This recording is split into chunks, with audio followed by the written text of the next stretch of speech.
Good morning. Your Excellency, Mr. Minister of Culture, Dr. Mohamed Dawood,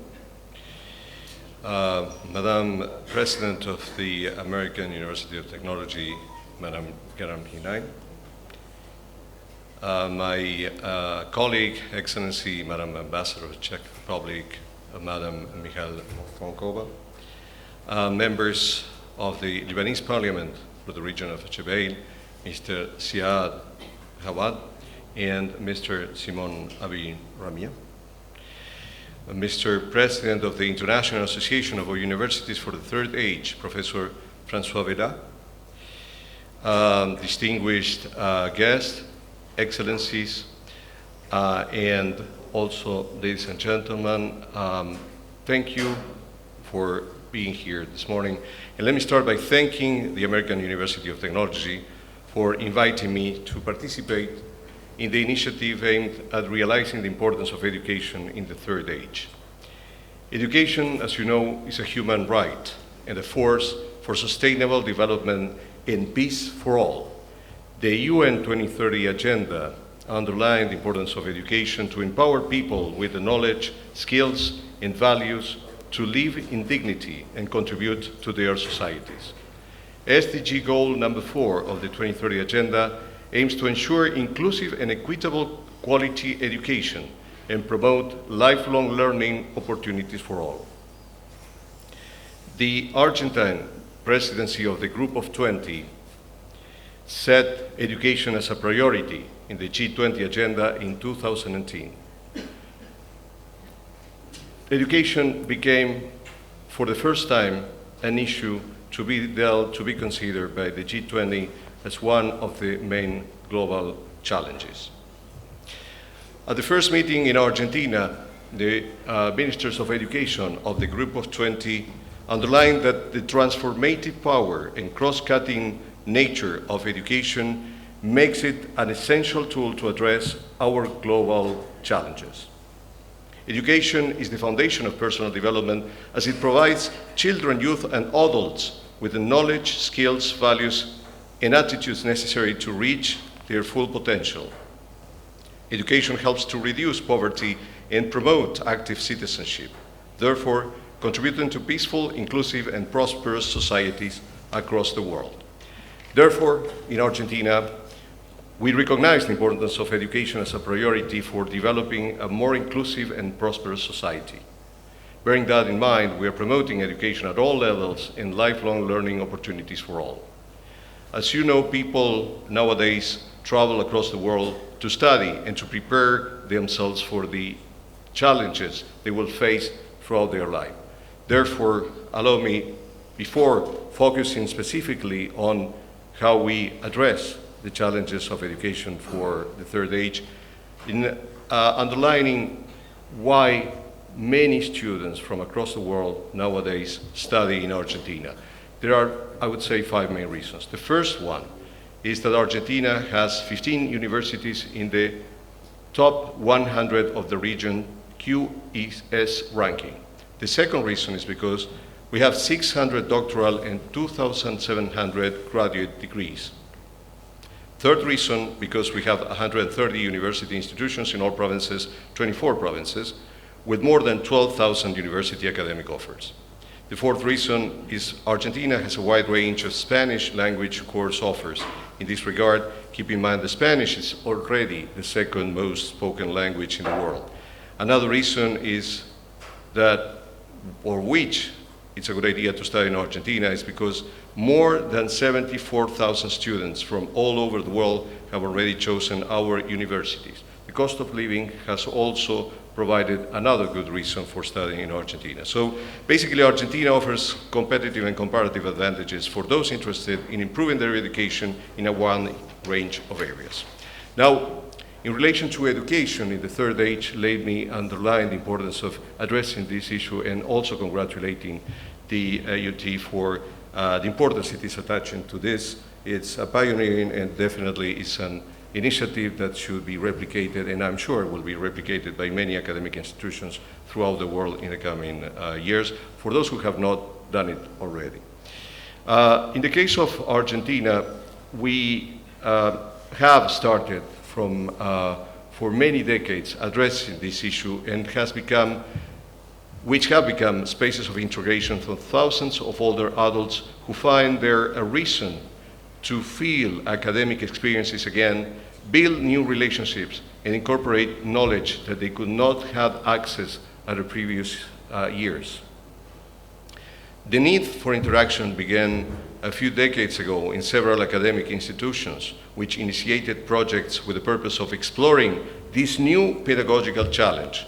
Unlike young people, the elderly are generally considered as those who have already passed their useful time and therefore are relegated. For many years, several Argentine public universities had a different view. I remember when I was studying laws at my law school in Córdoba in Argentina, I already had in the 80s classmates who were senior citizens. One of the first projects that addressed this issue was the Department of Middle and Senior Citizens of the National University of Entre Rios, which emerged in 1994, thanks to the experience of Professor Yolanda Darrieux de Toulouse, France, who argued that the education for the elderly could be a useful tool to overcome the problems of loneliness suffered especially by older people. Therefore, it was thought that education, together with the experience of interacting with people of the same age who have the same concerns and interests, could incentivize the elderly in addition to training them. Besides, the education program for the elderly has 1,200 students registered annually, spread in 250 courses taught in different environments across the country. Another successful experience in education in the third age arose through Professor David Solotov, a professor at the National University of Lomas de Zamora, who, aware of the experience of the University of Entre Rios, promoted in 1998 the University of the Third Age program, UNITE, with 4 courses designed especially for older adults. At present, this initiative is applied in the Faculty of Social Sciences of that university and has more than 1,000 students who are spread across 51 courses and workshops. The 2 academic institutions propose curricula for older adults that have grown significantly in popularity in recent years. The main reasons for that became the success of those proposals because they provided a response to the needs of older adults. In particular, in our country, students of third age had shown interest in careers such as education, sciences, psychopedagogy, family, and social work, among other topics. On the other hand, the universities of Buenos Aires, Mar del Plata, La Pampa, Quilmes, Rosario, Córdoba, and Arturo Jauretche, among others, have also similar programs which encourage older adults to take courses for short periods of time between 6 and 10 months. One of the main challenges encountered by education in the third age, and as reported by the universities themselves, is finding a program that suits the needs of adults. The training of teachers is another challenge for the institutions, particularly because it is necessary to have teachers with a solid background and who are capable enough for carrying this task, this education responsibility. In addition to knowledge and experience, we know that it is also required to demonstrate theoretical and practical preparation for dealing with older people from a critical, complex, and multidisciplinary perspective. It is also important to note that most of the proposals that I have mentioned previously have an approach that focuses on promoting recreational activities as a method to teach and disseminate knowledge for older adults. Thus, programs that include, among others, theater, dances, drawing, painting, and physical activities complement the formal cycle of education for the elderly. Now, how to adapt and handle new technologies is another of the challenges and another axis of interest for older adults. Knowing how to handle the cell phone even, the computer. It's a challenge sometimes for them that they come across and they handle at the end of their studies successfully. Not to forget the importance of necessarily bridge the technological gap in a society that makes sometimes them feel and suffer the ignorance of digital tools.